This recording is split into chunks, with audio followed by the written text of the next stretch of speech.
ঠাকুর, মা ও স্বামীজির চরণে প্রণাম নিবেদন করে এই দিব্যত্রয়ীর সকল ভক্তদের জন্য পাঠ করছি উদ্বোধন কার্যালয় থেকে প্রকাশিত শ্রী ম কথিত শ্রী শ্রী রামকৃষ্ণ কথামৃতর কিছু বিশেষ অংশ। আজ পাঠ করব সিদ্ধি ব্রাহ্ম সমাজ দর্শন ও শ্রীযুক্ত শিবনাথ প্রভৃতি ব্রাহ্ম ভক্তদিগের সহিত কথোপকথন ও আনন্দ পর্বে ষষ্ঠ পরিচ্ছেদ ঈশ্বর লাভের লক্ষণ, সপ্তভূমি ও ব্রহ্মজ্ঞান। শ্রীরামকৃষ্ণ। বেদে ব্রহ্মজ্ঞানীর নানা রকম অবস্থা বর্ণনা আছে। জ্ঞান পথ বড় কঠিন পথ। বিষয় বুদ্ধি কামিনী কাঞ্চনে আসক্তির লেশমাত্র থাকলে জ্ঞান হয় না।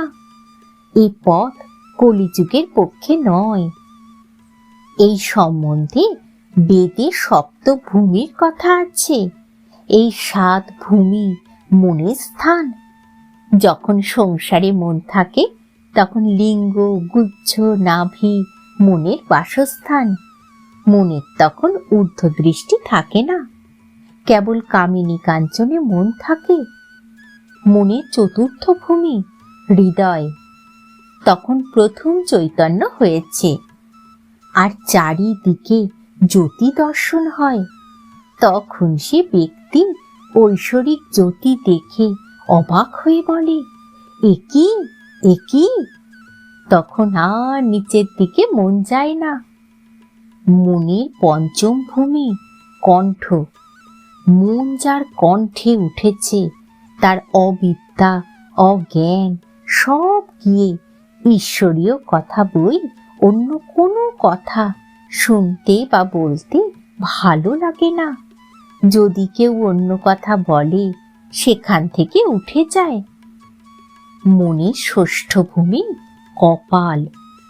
মন সেখানে গেলে অহর্নিশ ঈশ্বরীয় রূপ দর্শন হয়। তখনও একটু আমি থাকে। সে ব্যক্তি সেই নিরূপম রূপ দর্শন করে উন্মত্ত হয়ে সেই রূপকে স্পর্শ আর আলিঙ্গন করতে চায়, কিন্তু পারে না। যেমন লণ্ঠনের ভিতর আলো আছে, মনে হয় এই আলো ছুলাম, কিন্তু কাচ ব্যবধান আছে বলে ছুঁতে পারা যায় না। শিরদেশ সপ্তম ভূমি।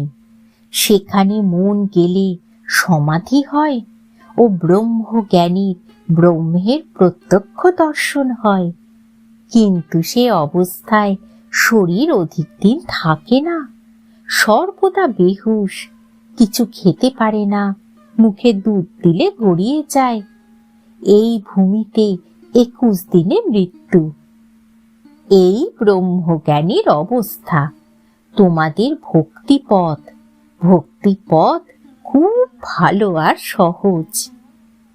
আমায় একজন বলেছিল, মহাশয় আমাকে সমাধিটা শিখিয়ে দিতে পারেন? সকলের হাস্য। সমাধি হলে সব কর্ম ত্যাগ হয়ে যায়। পূজা জপাদি কর্ম, বিষয় কর্ম সব ত্যাগ হয়। প্রথমে কর্মের বড় হইচই থাকে। যত ঈশ্বরের দিকে এগুবে ততই কর্মের আড়ম্বর কমে। এমনকি তার নাম গুণগান পর্যন্ত বন্ধ হয়ে যায়। শিবনাথের প্রতি। যতক্ষণ তুমি সভায় আসনি তোমার নাম গুণকথা অনেক হয়েছে। যেই তুমি এসে পড়েছ অমনি সেসব কথা বন্ধ হয়ে গেল। তখন তোমার দর্শনেতেই আনন্দ। তখন লোকে বলে, এই যে শিবনাথ বাবু এসেছেন। তোমার বিষয়ে অন্য সব কথা বন্ধ হয়ে যায়। আমার এই অবস্থার পর গঙ্গা জলে তর্পণ করতে গিয়ে দেখি যে হাতের আঙুলের ভিতর দিয়ে জল গলে পড়ে যাচ্ছে। তখন হলধারীকে কাঁদতে কাঁদতে জিজ্ঞাসা করলাম, দাদা এ কি হলো? হলধারী বললে, একে গলিত হস্ত বলে। ঈশ্বর দর্শনের পর তর্পণাদি কর্ম থাকে না। সংকীর্তনে প্রথমে বলে, নিতাই আমার মাতা হাতি, নিতাই আমার মাতা হাতি। ভাব গাঢ় হলে শুধু বলে হাতি হাতি। তারপর কেবল হাতি এই কথাটি মুখে থাকে। শেষে হা বলতে বলতে ভাব সমাধি হয়। তখন যে ব্যক্তি এতক্ষণ কীর্তন করছিল চুপ হয়ে যায়। যেমন ব্রাহ্মণ ভোজনে প্রথমে খুব হইচই, যখন সকলে পাতা সম্মুখে করে বসলে তখন অনেক হইচই কমে গেল। কেবল লুচি আনো লুচি আনো শব্দ হতে থাকে। তারপর যখন লুচি তরকারি খেতে আরম্ভ করে তখন 12 আনা শব্দ কমে গেছে। যখন দই এলো তখন সুপ সুপ। সকলের হাস্য।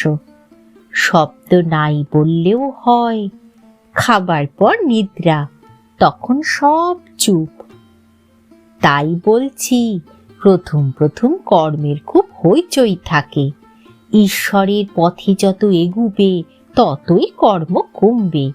শেষে কর্ম ত্যাগ আর সমাধি। গৃহস্থের বউ অন্তঃসত্ত্বা হলে শাশুড়ি কর্ম কমিয়ে দেয়। 10 মাসে কর্ম প্রায় করতেই হয় না। ছেলে হলে একেবারে কর্ম ত্যাগ।